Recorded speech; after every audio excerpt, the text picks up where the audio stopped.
Babae natin. Six fights mo, wala kang pantalo. Kumusta yung pakiramdam na dito ka sa Pilipinas mag-defend? Ayun yung magpapatuloy yung dito sa'yo. Siyempre, medyo konting pressure pero tiwala po ako sa ensayo namin, sa preparation na to. And excited, sobrang excited po ako na makasama po dito sa Triline Manila. Ano ba narinig ko birthday mo bukas? Yes po, turning 30 ko po bukas. So, napaka-special po to sa akin. Yung Triline Manila 2, natapat pa sa birthday ko. And syempre, gagawin ko po yung best ko para bukas pakita yung magandang laban para sa mga kababayan po natin. Pero ano yung bilang celebrate ka ng birthday mo sa araw nito mismo? Yes po, syempre. Sa ilan ba? 10,000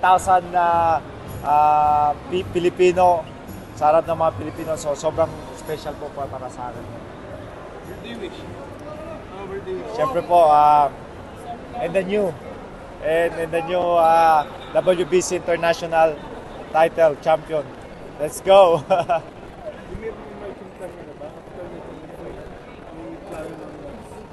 Actually, yung plan po ng promoter ko with Sean Gibbons and Manny Pacquiao Promotion na after this fight, possible po na makalaban ulit sa undercard ni Sir Manny. But syempre, nakapokus po kami ngayon dito bukas. So kukunin po namin yung panalo at step by step lang po yung mga sunod na laban.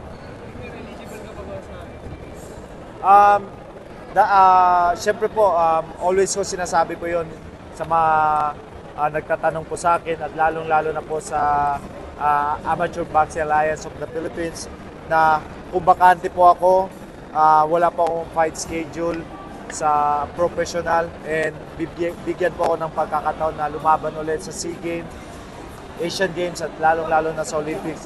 Of course, magre-represent po ako. Always ko po gusto i-represent yung country natin, lalo-lalo na sa Olympics.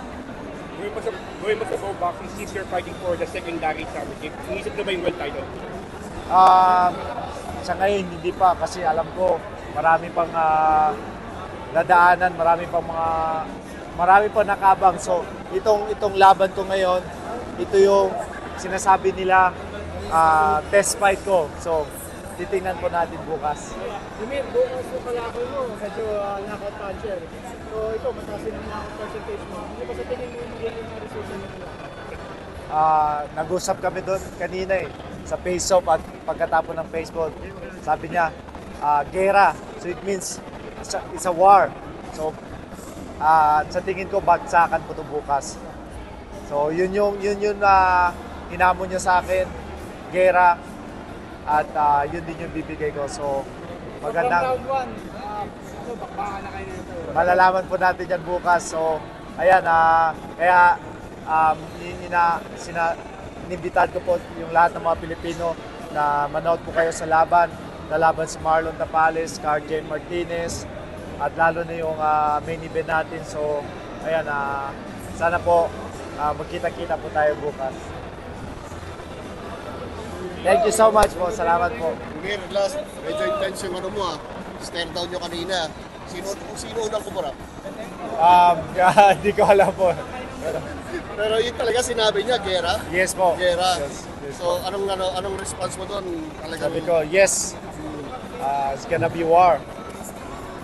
Go! Let's go!